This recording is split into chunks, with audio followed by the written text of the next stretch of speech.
Hello students, today we are going to study about another topic of your chapter Wave Optics. The objective of today's topic is to study about Young's double slit experiment. The topic which we are going to discuss is Young's double slit experiment, under which we are going to study about construction of the labeled diagram using a slit and derivation of value of fringe width. Young's double slit experiment. In the first part, you can see the experimental setup of the Young's double slit experiment. Here S is the source, this is single slit, this is double slit which is going to act as coherent sources, and here on the screen we are getting different dark and bright fringes. Alternatively, you can see we are having dark, bright fringes. And the width of fringe is called fringe width. So here we are going to find expression for the fringe width. Diagrammatically, here S is the source, S1 and S2 are two coherent sources, or here these are the slits which are small d distance apart. Capital D is the distance of the screen from the slit. As O is the center point, so this distance is d by 2 and this is also d by 2. We are considering any point where we are going to find the fringe, whether it's a dark fringe or a bright one. So this P point is at a distance y. The waves from S1 and S2 reach the point P with some phase difference and hence path difference. So we know that path difference is this distance. This distance is the path difference. So path difference is S2P minus S1P. Now squaring S2P square minus S1P square, we get this expression. Now how we come to this expression? Consider the very first S2P. So S2P, this is right angle triangle, this is hypotenuse, this is base, and this is perpendicular. So by applying Pythagoras theorem, we can get S2P square is equal to perpendicular square plus base square.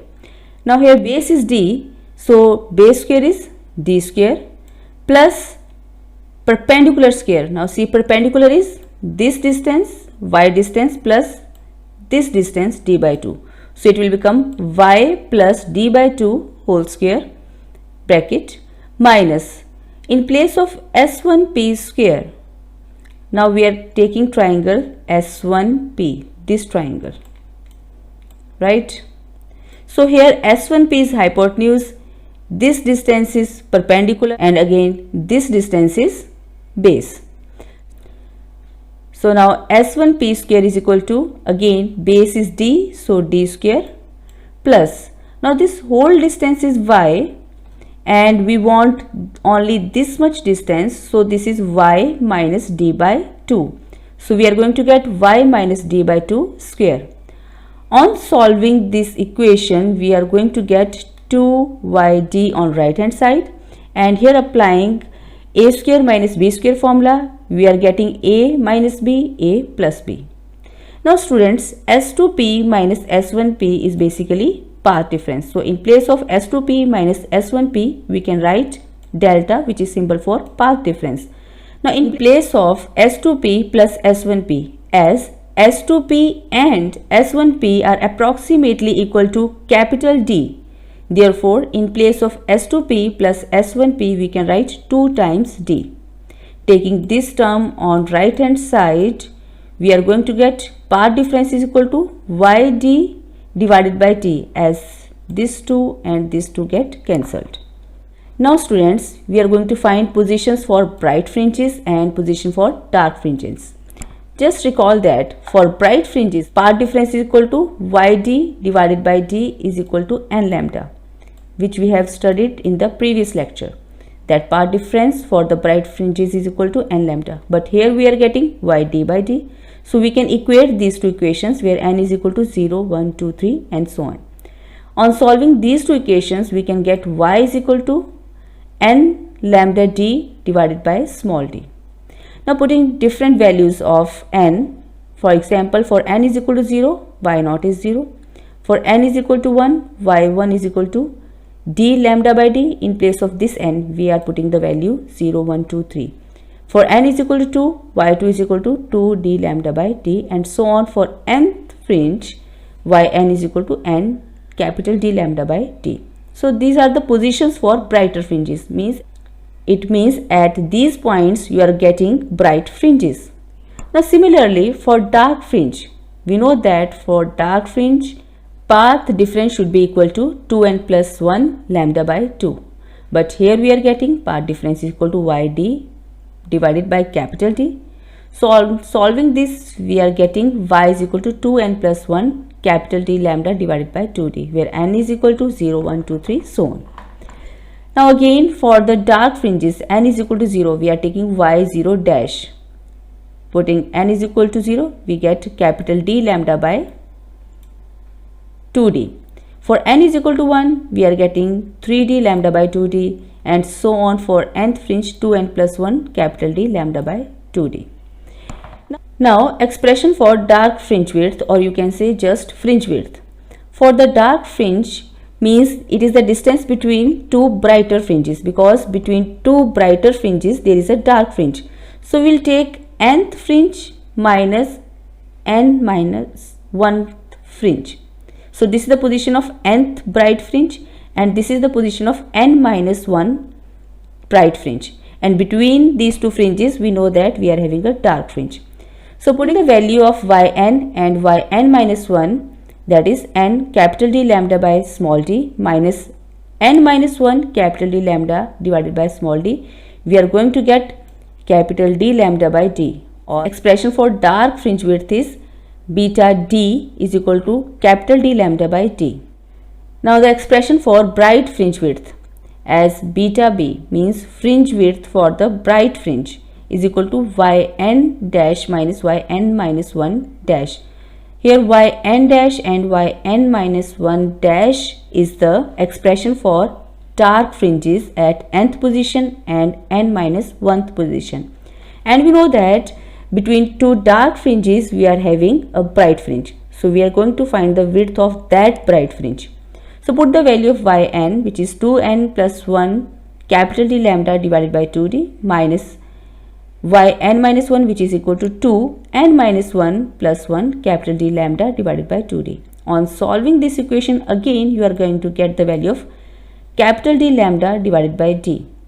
So from these two expressions, what do we come to know? Yes, the expressions for fringe width show that the fringes are equally spaced on the screen.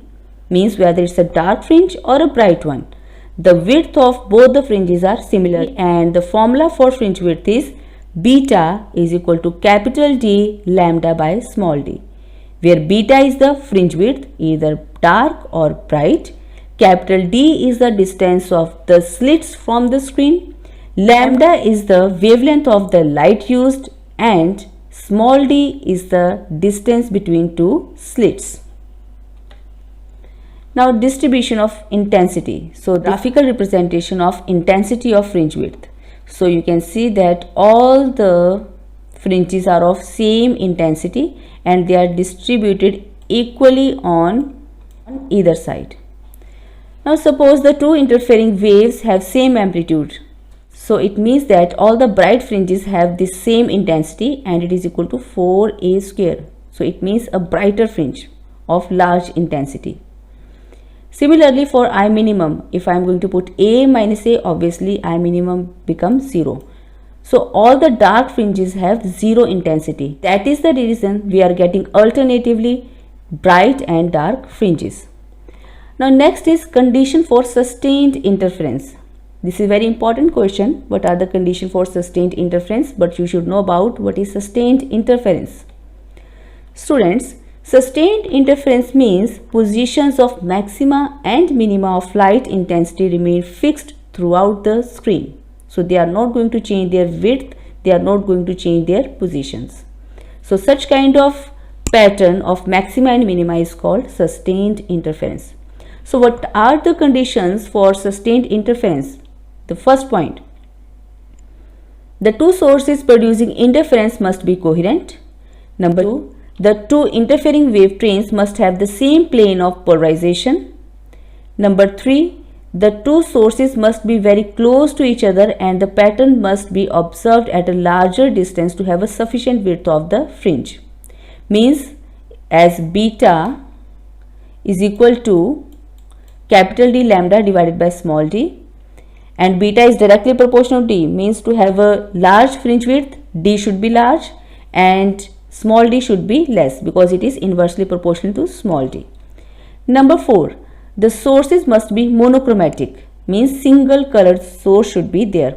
Otherwise, the fringes of different colors will overlap. The two waves must be having same amplitude for better contrast between bright and dark fringes. So, try to have two sources which must be having same amplitude.